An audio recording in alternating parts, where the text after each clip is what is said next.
अभी जैसे कि हम लोगों ने देख लिया किसके, सूर्य के बारे में, जो भी डिटेल था थोड़ा बहुत हम लोगों ने जान लिया। अब आते हैं ग्रहों के बारे में। तो ग्रह बेसिकली क्या है, तो ग्रहों का अगर पूछा जाए कि ग्रह किसे कहते हैं, तो ग्रह में ऐसा चीज हो जाएगा जिसका अपना लाइट नहीं होता है, पहला।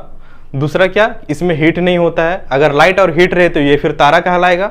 लेकिन लाइट और हीट तो बहुत सा सारा सामान में नहीं होता है, बहुत सारा आप देख रहे हो ब्लैक बोर्ड में भी लाइट, अपना लाइट नहीं है, इसमें भी हीट नहीं, तो क्या ये ग्रह है? नहीं। तो तीसरा सबसे जो इंपॉर्टेंट कॉन्सेप्ट क्या है, वो किसी सूर्य अथवा तारा जो है, तारा का है, क्या हो सकता है, उसका परिक्रमा कर रहा है, उसका अपना एक परिक्रमा पथ होना चाहिए जिसमें वो परिक्रमा कर रहा हो। उसका एक साइज का भी निर्धारण होना चाहिए, ये नहीं कि कोई छोटा पिंड भी कर रहा है तो क्या हम ग्रह कर सकते हैं, नहीं, उसका एक साइज निर्धारण है, एक स्पेसिफिक साइज का वो होना चाहिए। वो किसी और क्या अक्ष में नहीं घूमना चाहिए। जैसे कि प्लूटो जो था वो कहाँ, वरुण का अक्ष में घुस जा रहा था, इसीलिए 2006 में जब प्राग सम्मेलन हुआ था उस समय प्लूटो को हटा दिया गया। इससे पहले हम लोगों ने 9 ग्रह पढ़ते थे कि हमारा सौर मंडल में 9 ग्रह है, लेकिन 2006 के बाद उसे हटा दिया गया प्लूटो को, इसी कुछ कारण की वजह से।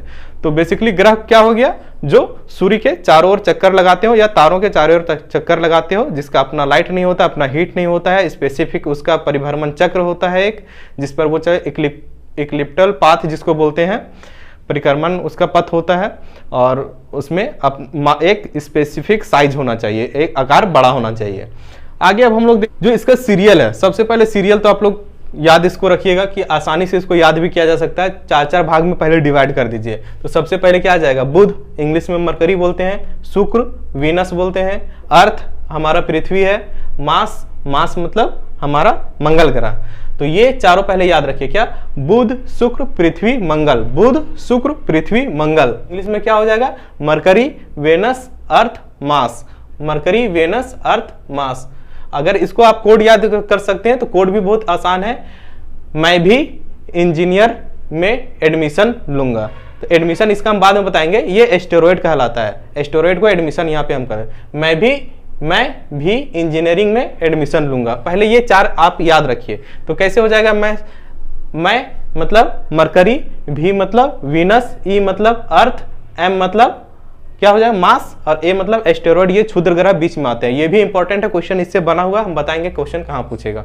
ये आपका 4 ग्रह हो जाएगा। अब इसके बाद से आप 4 ग्रह याद रख सकते हैं, क्या, हिंदी में बृहस्पति है, उसके बाद शनि है, फिर अरुण है, वरुण है, बृहस्पति शनि अरुण वरुण, बृहस्पति शनि अरुण वरुण। इसको इंग्लिश में क्या बोलेंगे, जुपिटर सैटर्न यूरेनस नेपच्यून। क्या, Jupiter Saturn Uranus Neptune. English में इसके याद कर सकते हो क्या, जरा सा सुन है, तो जरा सा सुन मतलब जरा से जुपिटर, और एस से सैटर्न, और यू से क्या हो जाएगा यूरेनस, और एन से नेपच्यून। जरा सुन मतलब जुपिटर सैटर्न यूरेनस नेपच्यून, सुन मतलब SUN, जरा सुन, जरा सुन। तो आप जो अपना तरीका से कोई भी कोड याद रख सकते हैं, या तो फिर डायरेक्ट भी सीरियल याद रख सकते हैं। कैसे, तो डायरेक्ट याद कैसे कर सकते हैं, तो आप उसको डायरेक्ट बोल सकते हैं, बुध शुक्र पृथ्वी मंगल, बुध शुक्र पृथ्वी मंगल, 4 याद कर लीजिए। उसके बाद उधर बृहस्पति शनि अरुण वरुण, आप सीक्वेंस याद होना चाहिए।